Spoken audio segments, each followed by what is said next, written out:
अस्सलाम वालेकुम students. Vital educators और इसके ज़ेर एहतमाम इंग्लिश ग्रामर कोर्स और इसके सिलसिले का लेक्चर नंबर है 44। अब जनाब लेक्चर नंबर 44 के अंदर हम कौन सी एक्सरसाइज पर काम करेंगे जनाब, सबसे पहले खोल लेते हैं। ये है जी पेज नंबर आपका 77। पेज नंबर 77 से हम स्टार्ट करेंगे। ये है जी प्रेजेंट कंटिन्यूस टेंस। जैसा कि आपको पता है प्रेजेंट सिंपल अभी हमारा चल रहा है और इसमें कंटिन्यूस इसलिए है क्योंकि कोई भी काम हो रहा है, करंटली हो रहा है, इन प्रोग्रेस है। तो ये चीज़ है जी। अब इसमें आप देख सकते हैं कुछ जुमले पहले से दिए हुए जिसको हम प्री एक्सरसाइज भी कहते हैं। तो प्री एक्सरसाइज में थोड़ी सी चीज़ें हम देख लेते हैं। आपके लिए मैंने इसमें कुछ देखता हूँ कि कोई काम की चीज़ हो। वर्ड्स में तफरीह के लिए छांगा मांगा जा रहे हैं, गोइंग टू छांगा मांगा फॉर पिकनिक। अब देखें यहाँ पर पिकनिक और तफरीह खासी हद तक ठीक है, लेकिन फॉर रिक्रिएशन, तफरीह के लिए जो वर्ड यहाँ पर यूज़ होना चाहिए it has to be recreation, क्योंकि तफरीह के लिए स्पेसिफिक वर्ड हमारे पास मौजूद है। एंटरटेनमेंट भी कह सकते हैं और रिक्रिएशन भी कह सकते हैं। तो यहाँ पर मैं लिख देता हूँ रिक्रिएशन। तो एक अल्टरनेटिव वर्ड ये भी है रिक्रिएशन जनाब। ये यहाँ पर जो है ना जी आ जाएगा। लड़का इम्तहान की तैयारी अच्छी तरह कर रहा है, ठीक है। The boy is preparing well for the examination. मुर्गी अंडे दे रही है, मैं पाकिस्तान का नक्शा बना रही हूँ, मेकिंग मैप ऑफ पाकिस्तान। गवाला गाय का दूध धो रहा है, the milk man is milking the cow. बच्चे मेंढकों पर पत्थर फेंक रहे हैं, the boys are throwing stones at the frogs.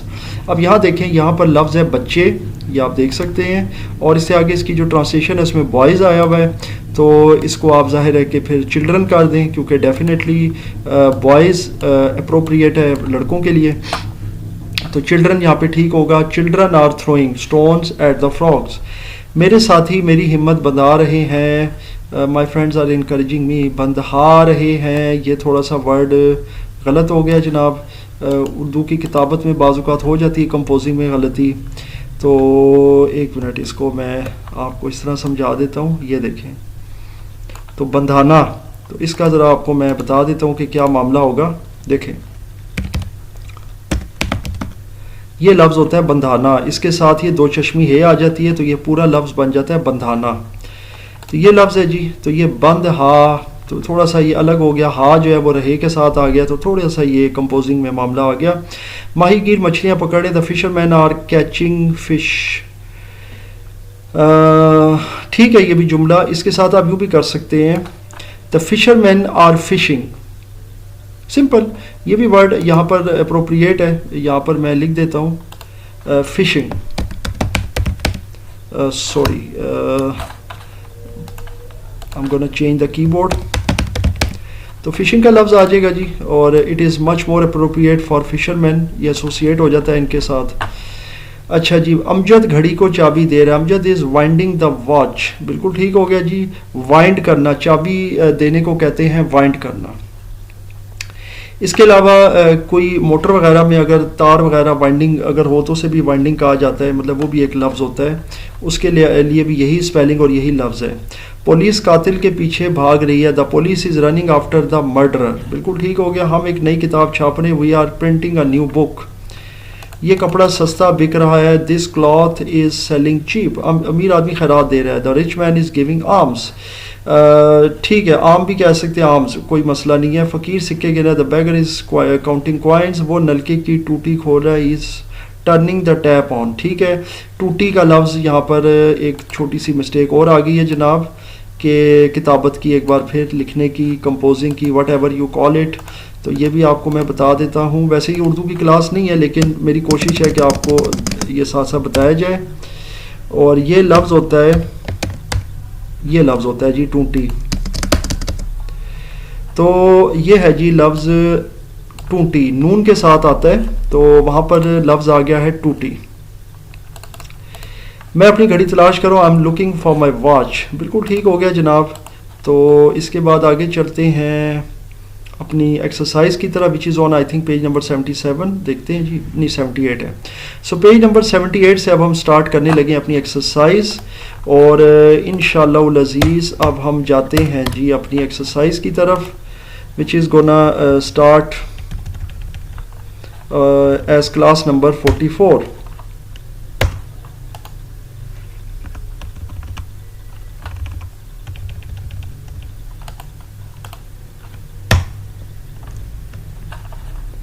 इसको मैं डिलीट कर देता हूँ यहाँ से, क्योंकि सम टाइम ये इशू हो जाता है। चलें जी, तो क्लास नंबर 78 से आ रहा है बूंदाबांदी हो रही है। अब जनाब बूंदाबांदी हो रही है, इसकी ज़ाहिर सबसे पहले हमने देखना है कि ये सेंटेंस किस तरह के हैं। ये जो सेंटेंसेस हैं जनाब आपके, ये प्रेजेंट सिंपल में नंबर 1। पहली बात तो ये कि ये प्रेजेंट सिंपल में है, यानी कि अभी फ़िलहाल मौजूदा दौर में ये काम हो रहा है और रहा है, यानी कि कंटिन्यूस भी है। और बाकी फिर आपने अपनी मर्ज़ी से ज़ाहिर है कि इज़, एम और आर लगाना है, क्योंकि इज़, एम आपको पता ही है, और आर जो होता है ना वो ज़रा प्लूरल के लिए आ जाता है। और वर्ब की फ़र्स्ट फॉर्म के साथ ज़ाहिर है हम आईएनजी ऐड करेंगे। ये सारे रूल्स इससे पहले हम ग्रामर के अपने टेंसेस एक्सरसाइज में कर चुके हैं। बूंदाबांदी की इंग्लिश होती है ड्रिजल। सो बूंदाबांदी हो रही है, इट इज़ ड्रिजलिंग। पहला सेंटेंस हो जाएगा इट इज़ ड्रिजलिंग। दूसरा सेंटेंस आ गया जी, दूसरा सेंटेंस देखते हैं, कुआं चल रहा है। अब यहाँ पर आए तो पर्शियन व्हील टू वर्क, तो ये थोड़ा सा यहाँ पर जी ये जुमला भी गलत हो गया। इसके लिए कुएं का लफ्ज़ भी नहीं है, इसके लिए रहट का लफ्ज़ होता है। यहाँ पर मैं लिख देता हूँ, ये रहट का लफ्ज़ है, क्योंकि कुआं नॉर्मली जो होता है ना वो वेल के लिए यूज़ होता है, यानी कि वो कुआं जिसमें से हम पानी निकालते हैं। ये वाला भी पानी वाला कुआं है, लेकिन बेसिकली इसके लिए बाकायदा एक लफ्ज़ है जो कि है रहट। और इसकी मैं आपको तस्वीर भी दिखा देता हूँ तो आपके लिए ज़्यादा इजी हो जाएगा इसको समझना। पुराने गांव के अंदर इस तरह के कुएं होते थे, ये आप देख सकते हैं यहाँ पर। तो ये जो कुआं है जिसको बैल जोत कर जो है ना चलाया जाता था पुराने ज़माने में, इसमें गियर लगे होते थे और फिर वो पानी निकाल रहे होते थे। इसी तरीके से आपके साथ एक और तस्वीर शेयर कर देता हूँ, मज़ीद आपको सही समझ आ जाएगा। ये देखें कि ये 1 या 2 बैलों के साथ जो है ना इसको चलाया जाता है और फिर इससे जो है ना पानी निकाला जाता है, तो इसको रहट कहा जाता है। तो अब यहाँ तक तो ये आ गया जी। तो रहट चल रहा है, या यहाँ पे कुआं लिखा हुआ है बरल, पर्शियन व्हील की जगह पे बिल्कुल सही है, रहट का लफ्ज़ इसके साथ जो है ना वो फिट इन होता है।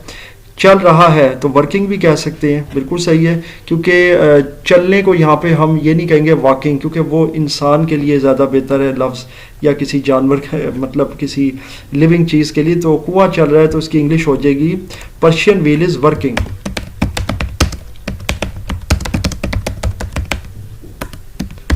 यह आ गया जनाब। अब तीसरे जुमले की तरफ जाते हैं। मैं इस वक्त आराम कर रहा हूँ, I am taking rest now. So यहाँ पर एम लग गया है, इससे पहले आप देखते हैं इज़, यहाँ पर भी इज़ लगा है, तो इज़ एम आर इसके अंदर ज़ाहिर है यूज़ होंगे इन सेंटेंसेस के अंदर। ये सारे हेल्पिंग वर्ब हैं। चौथे नंबर पर आते हैं जी, चूल्हे से धुआं उठ रहा है। अच्छा, चूल्हे से धुआं उठ रहा है, धुआं स्मोक सिंपल सा वर्ड है। चूल्हा हर्थ भी कह सकते हैं, स्टोव भी कह सकते हैं, आपकी मर्जी है। अब स्टोव और हर्थ में क्या फ़र्क है, ये फ़िलहाल मैं भी इसको एक्सप्लेन नहीं कर रहा, लेकिन फ़िलहाल हर्थ भी यहाँ पर ठीक है और स्टोव भी ठीक है। तो यहाँ पर हम कह देंगे जी कि smoke is rising from the hearth.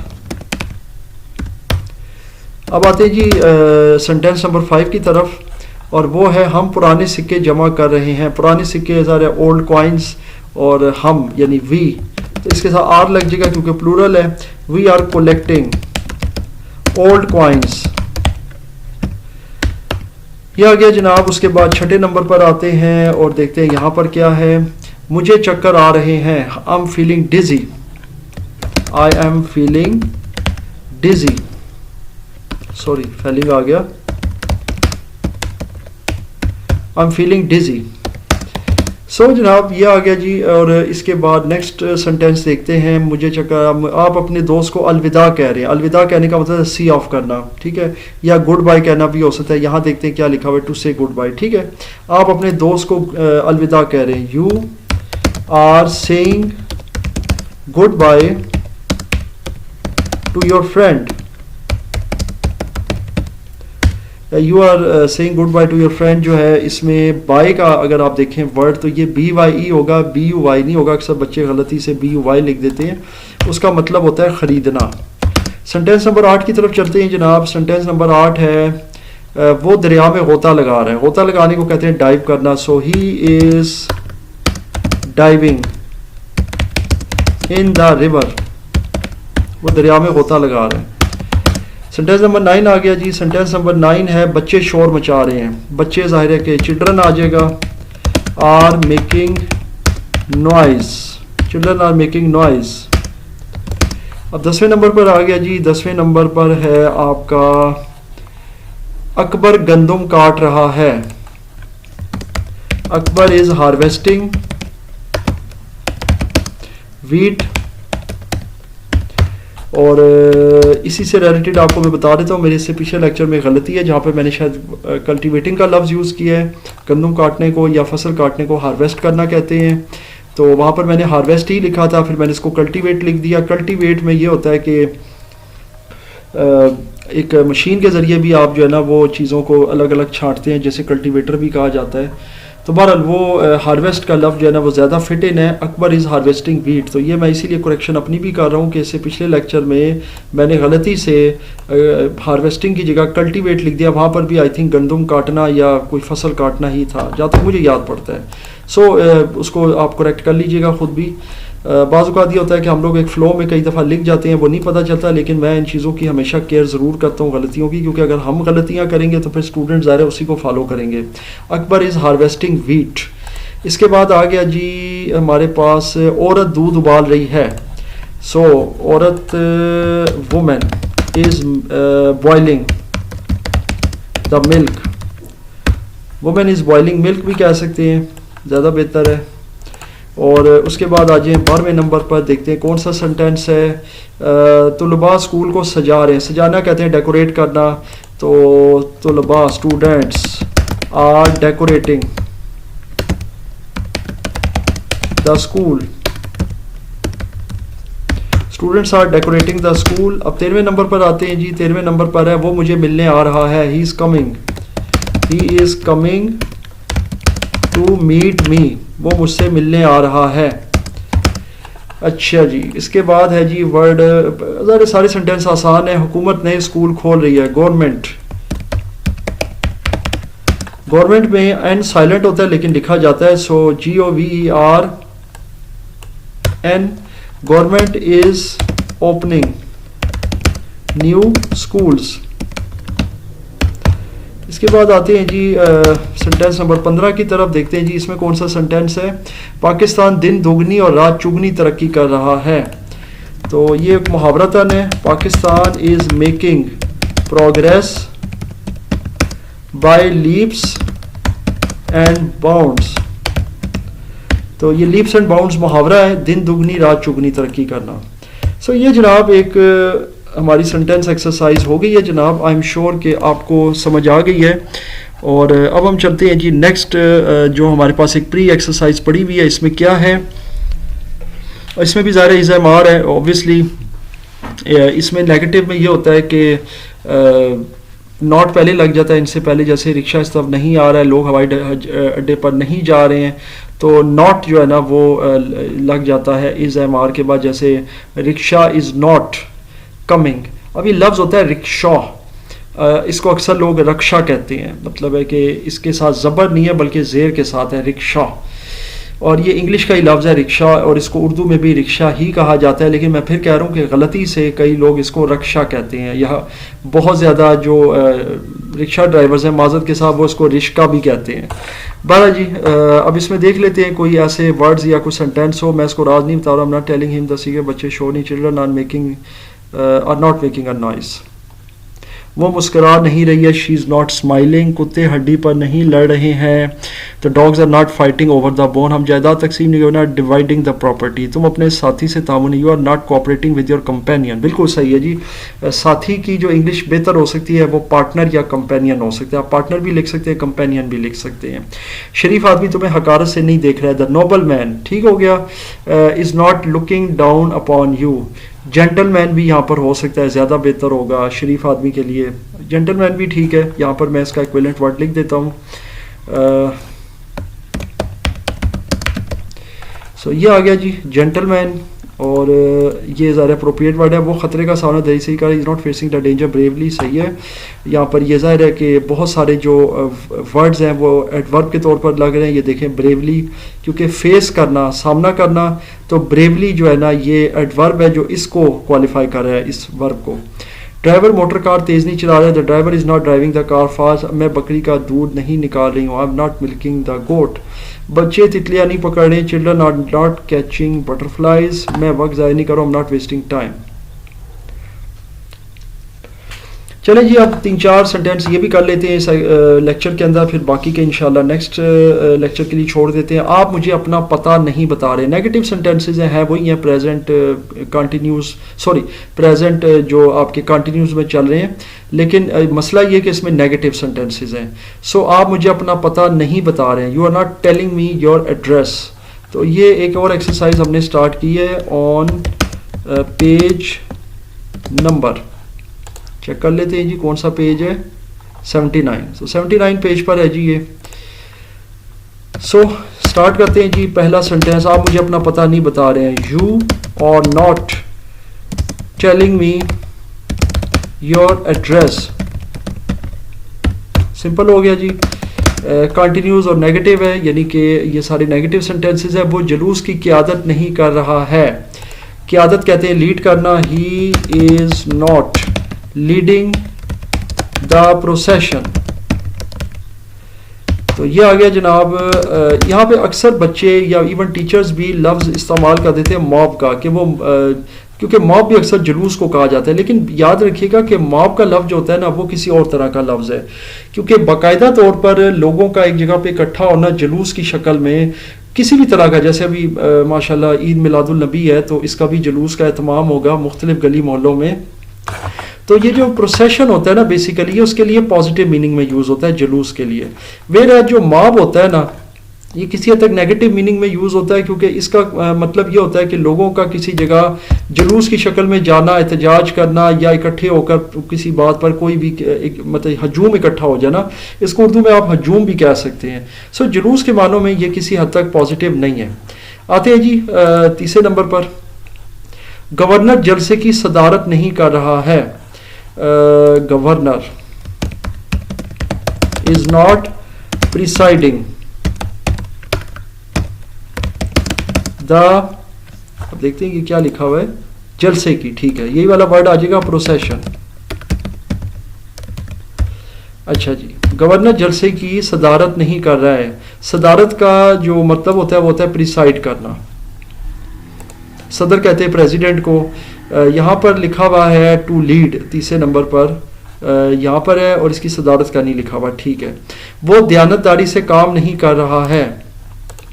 चौथे नंबर पर आ जाती हैं, he is not working honestly, दयानतदारी से काम नहीं कर रहा है। पांचवें नंबर पर आ जाते हैं जी, तुम मेरी राय पर नुक्ताचीनी नहीं कर रहे हो, you are not criticising, you are not criticising my opinion. राय कहते हैं ओपिनियन को। तो ये चीज़ आ गई जनाब। एक और सेंटेंस कर लेते हैं, ये अफसर अपने फ़राइज़ से गफलत नहीं बरत रहा है। ये अफसर, this officer is not neglecting his duties. Again officer का जो लफ्ज़ है ये इंग्लिश का है, इसी को उर्दू में हम जब बोलते हैं तो उसको अफसर कहते हैं। तो ये अफसर का लफ्ज़ है ये बेसिकली इंग्लिश का लफ्ज़ है विच इज़ ऑफिसर। ये थी जी हमारी एक्सरसाइज और हमारा लेक्चर नंबर 44। इसमें किसी किस्म का कोई भी क्वेश्चन हो या किसी किस्म का कोई भी इशू हो तो मुझसे ज़रूर शेयर कीजिएगा।